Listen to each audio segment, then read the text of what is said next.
This is the Open Ears Project.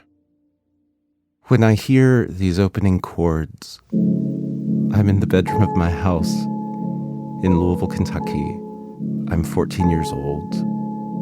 I'm listening on my headphones. And I'm feeling like what this music shows me is real life. A life that I feel determined to find somewhere in the world.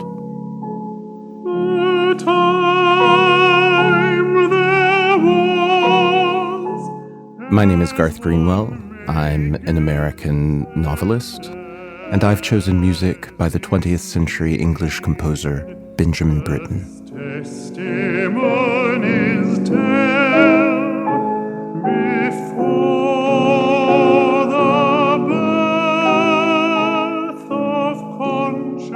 I grew up in a household that was not very engaged with the arts. I was first generation raised off the farm in Kentucky. The tobacco farm was still very much part of our lives.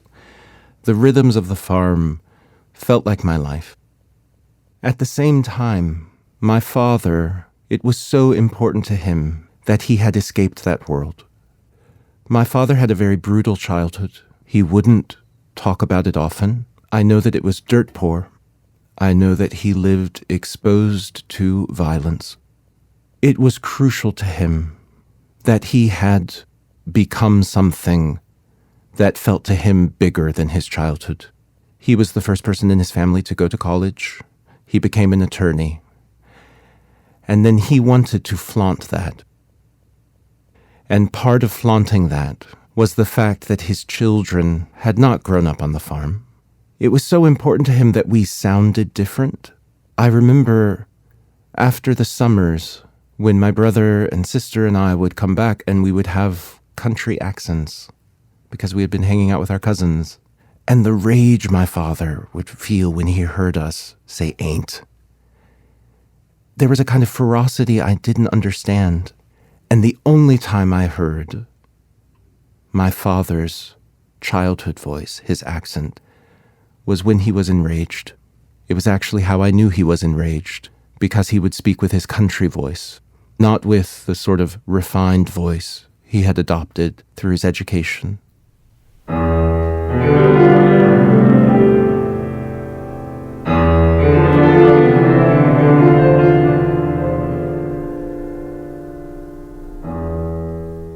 It is a curious story. I have it written in faded ink. I became aware of music because in a public high school in Kentucky, the choir teacher heard something in my voice and started giving me voice lessons after school for free. And when I met him, my father had just discovered I was gay and kicked me out of the house and disowned me. A young man, bold, offhand, and gay. The children. And he was the first adult to treat me as though my life might have value. His name is David Brown. And he was the first person to show me opera. He gave me art. He gave me opera videos. He gave me tickets to the Kentucky Opera. The second opera I saw was The Turn of the Screw by Britten. And it blew me away. But there was the girl, and the holidays now begun. I had an experience of feeling that the world was so much bigger than I had thought it could be. It felt to me like the opposite of Kentucky, but it also felt to me like a world where I might have a place. And it was very clear to me that in the world of my childhood, I did not. Always something, no time at all for the poor little things. I became obsessed with Benjamin Britten. I became obsessed with his music, and I became obsessed with his life. And the fact that he was gay, and the fact that in a world that was bitterly repressive, in which homosexuality was punished by incarceration or worse, he created a space in the world in which he could publicly celebrate his lifelong love for the tenor Peter Pears. But 'twas said that when at the dead of next night the vicar looked out, there struck on his ken. Discovering their relationship, discovering their story was extraordinary for me. Their bravery, but also their innovativeness, the way that they managed to sort of force the world into letting them live more openly than the world thought they had any right to live. I mean, I bought every CD I could buy. I read every book about Britain I could find.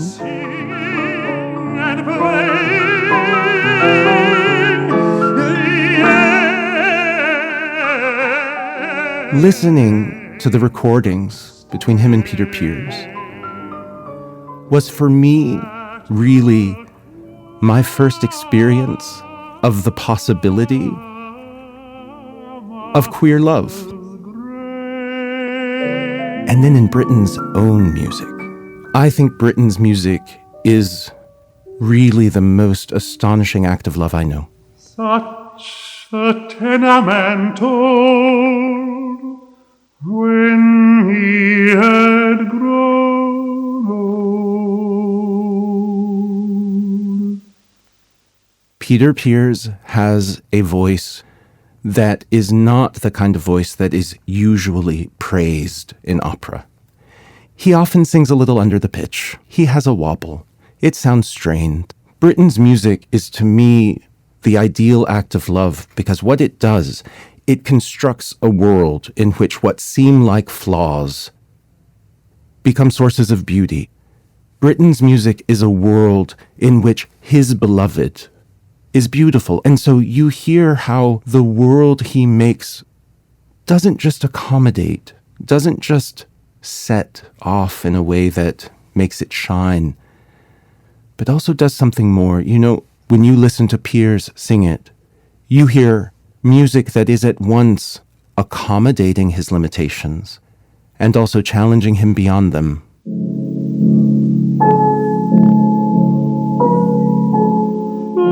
The time there was, as one may guess, and as indeed earth's testimonies. This is a song called Before Life and After.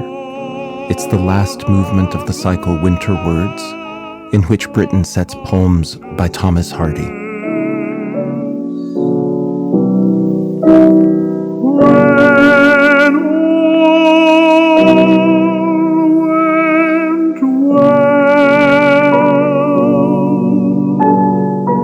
There's an exquisite, glorious duet between the tenor and the melodic line in the piano.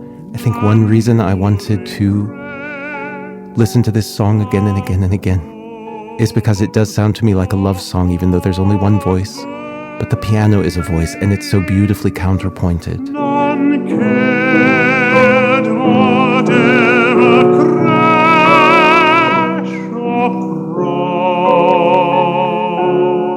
The poem by Thomas Hardy is a fascinating poem. It's an extremely dark poem. It's the poem of someone longing not to be. It's someone who is suffering great pain, wanting to be made incapable of suffering pain. If something winced and waned, And then in that last stanza, something happens. We're no longer in a single harmonic universe. The feeling is that the ground has fallen out from beneath us. The line is, ere nescience shall be reaffirmed, how long? This profound utterance of longing for this negative thing, and yet what happens in the music, what happens in Pears's voice, and in the vocal line, where somehow this statement of utter negation has the sound to me of affirmation.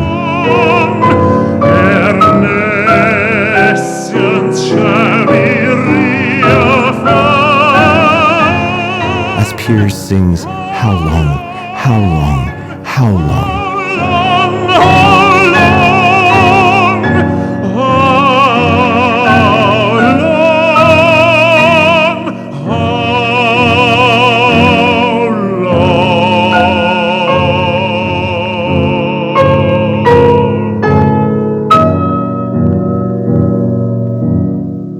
That's what I hear in Pears's voice. That's what I hear in the remarkable changes the song undergoes. So that what is actually, I think, a poem in Hardy of despondency becomes something much richer, much stranger. Something that to me, as a 14-year-old in Kentucky, convinced me that I could live.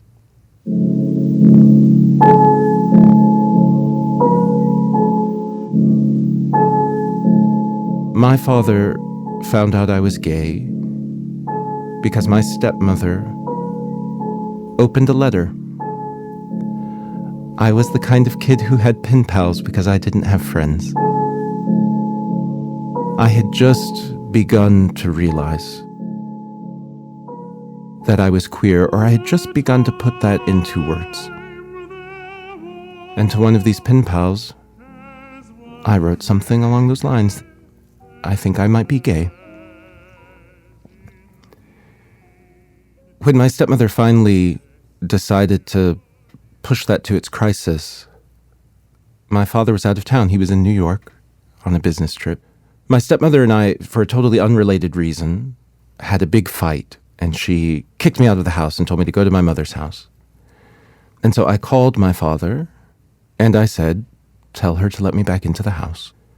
And he said, "If what you say about yourself is true, you're not welcome in my house," which are words that I will never forget, or the sound of his voice saying them, which was the sound of his childhood. And the last thing I said to my father, which was the last thing I would say to him for years, was, "But I'm your son."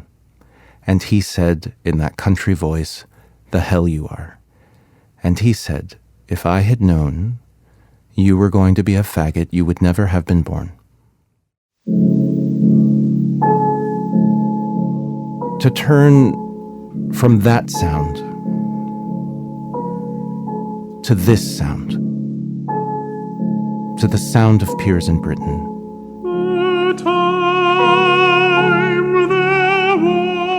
This music, and indeed this song, which I remember listening to again and again and again and again and again, was something that allowed me to survive.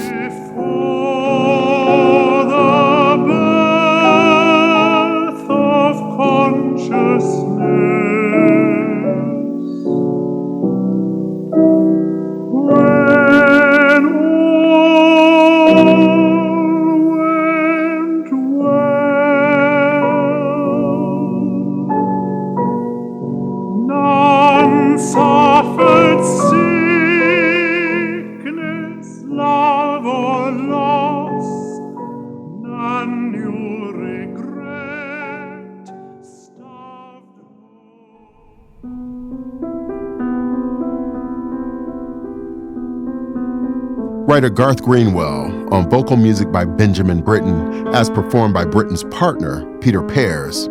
We heard a few pieces in that episode, including selections from the song cycle Winter Words and the prologue to The Turn of the Screw. Stay with us. We'll be playing Before Life and After, which is the last movement from Winter Words. It's coming up just after the break.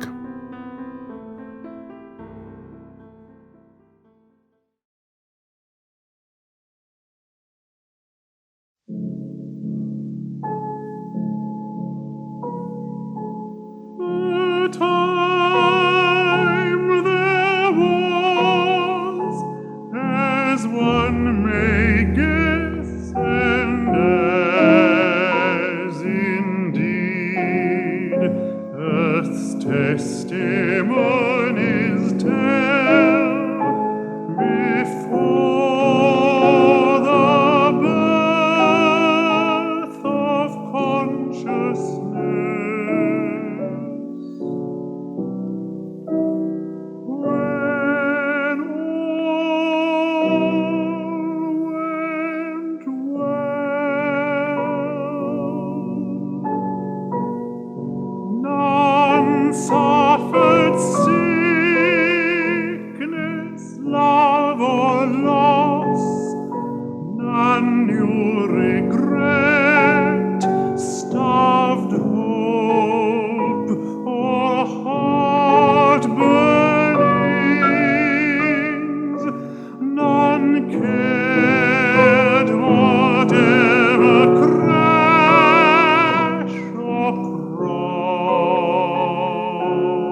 something ceased, no time bewailed.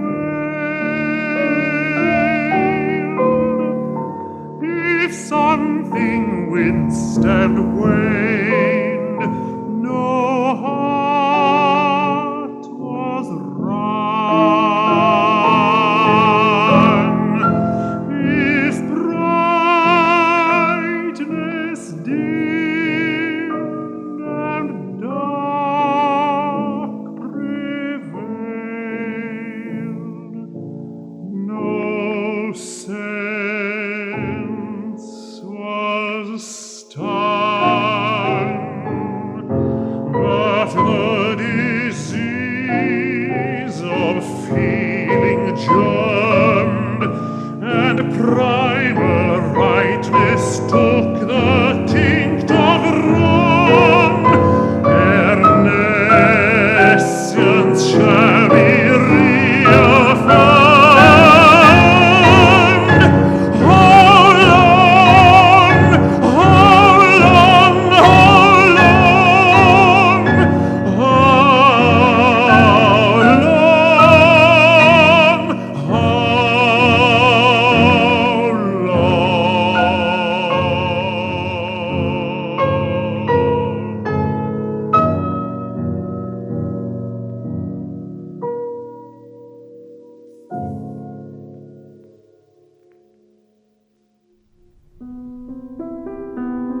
This is the Open Ears Project. Pianist Vikingur Olafsson is our guest in next week's episode. He's going to talk to us about Rameau.